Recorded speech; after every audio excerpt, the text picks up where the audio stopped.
Sheikh Mohammed always had that essence, the essence you see today, the essence that made him the youngest Minister of Defence in the world, the essence that allowed him to go through Mons, through that tough training. That essence was there. From the very start, showed that he was slightly different from the rest. His upbringing in Dubai was very helpful. It was very character building. Without a doubt. Were you born a leader or do you become a leader? In his case, it's probably both. He was a tough young man, straightforward. And he's a man who doesn't give up. It's in his blood, that's all I would say. What he's done speaks for itself. It's spectacular. An exceptional young man.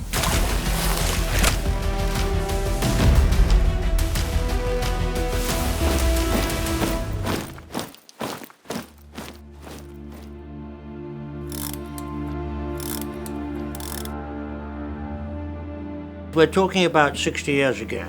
Officer Cadet Mohammed Rashid, we knew he was going to have a position of importance. But the whole point about Mons was that you trained everybody the same. It didn't matter whether they were a chap up there or a chap down there.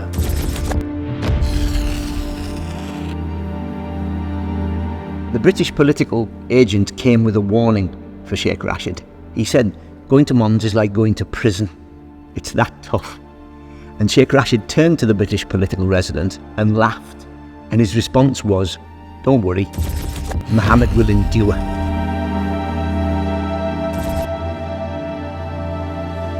It was a very physical 6 months. There were a lot of blisters. They were taught how to deal with them. And he did it with everybody else. They'd be dropped off a truck and told fired their way back to camp. And we all went to bed and forgot about them. But it was highly illegal. I certainly went to bed. Well, history would detail that it's not because you are the son of whoever, does not mean by any stretch of the imagination that you're going to be a success. Sheikh Mohammed, coming from Dubai, he cannot have done what he's done without having some pretty strong leadership abilities. But he's obviously got it. It was like a crammer. He was push the whole time. And Sheikh Mohammed was obviously a remarkable young man because he kept up, but he also shone in front of his sergeant and his captain who were marking his team the whole time. Train hard, fight easy. You had to put them under pressure. The reason why he was created and given an appointment, because he had shown the capabilities of being a leader.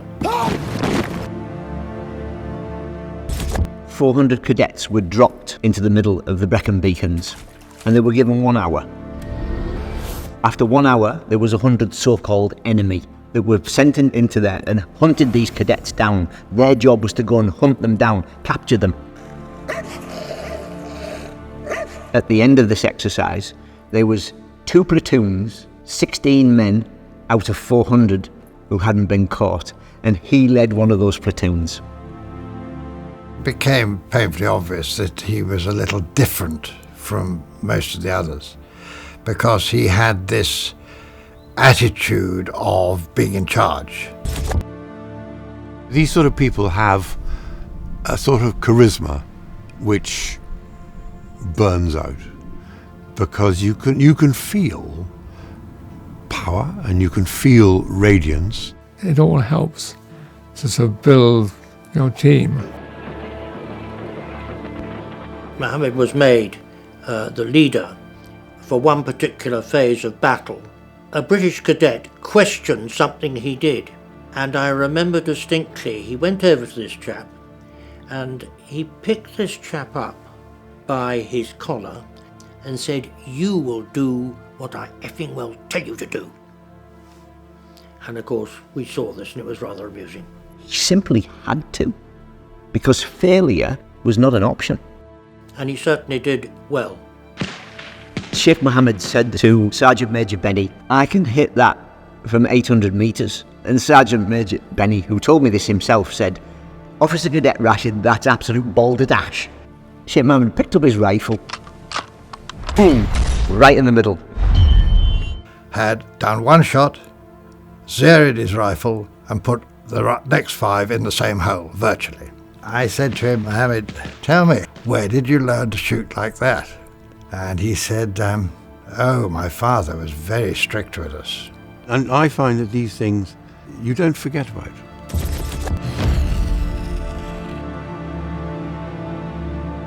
They obviously saw talent in Sheikh Mohammed, which is either self-taught or perhaps his family. Very soon showed his capabilities, and that's why he rose up in the system. I interviewed a cadet called Charlie Wiggin, and Wiggin told me about one of these marches that they were forced to do. Now, if you didn't return, you were out. Charlie Wiggin was done. He was collapsing on the floor. Sheikh Mohammed saw him, stopped, went back, picked Wiggin up over his shoulders and dragged him back to camp and passed out of Mons successfully, but he wouldn't have done if Sheikh Mohammed hadn't picked him up that night. And there's one report which still exists that Sheikh Mohammed was the first back. When you're marching sort of 10, 12 miles at night and you're carrying your full pack, as they called it in those days, and you get to that exhausting, and then you'll get hypothermia, and you can die. You've got to have that backbone, but also the care and attention that goes with it, into how to bring people along with you. Towards the end, he was put in charge of the platoon.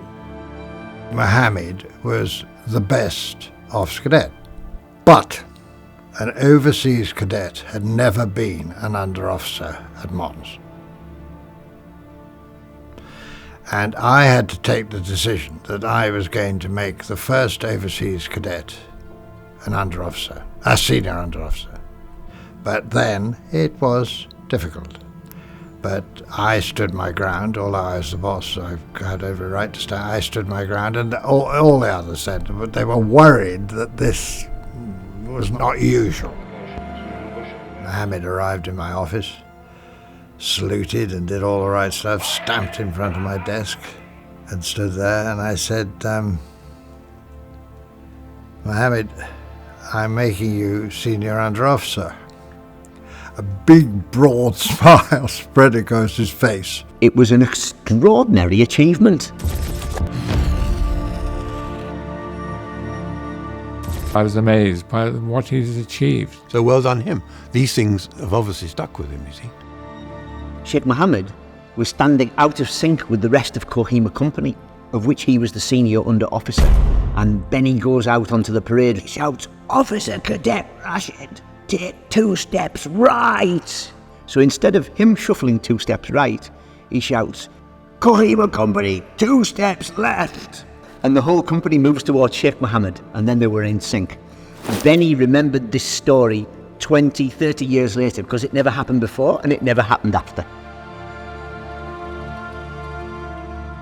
I had horses in the stables at Mons that I could ride and practice. And on this particular day, a member of the guard from the guard room came running into my office saying, "The horses are loose and the dog's pissed off."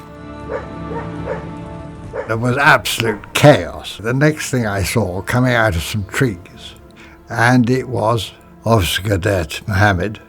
There he was, 2 horses, him in the middle, leading them very efficiently. Well, his success has been entirely to his own efforts. Nothing, training to be an officer does help a bit, but it's not the be-all and end-all. When these cadets came to Mons, they were the best of the best. They were the elite. They were going to be officers. But 30% failed. Yet he was this young man from Dubai who succeeded. He proved himself to be well worthy of getting the commission which he was going to get at the end. And the commandant of Mons said to Sheikh Rashid, "What next?" Sheikh Rashid turned to him and said, "Mohammed's coming home. He's going to keep us safe." Sheikh Mohammed has proved that his father was a great man, but Sheikh Mohammed is a great, great man. What he's done is a triumph. Sheikh Mohammed is not the same as everybody else. That's why he's Sheikh Mohammed.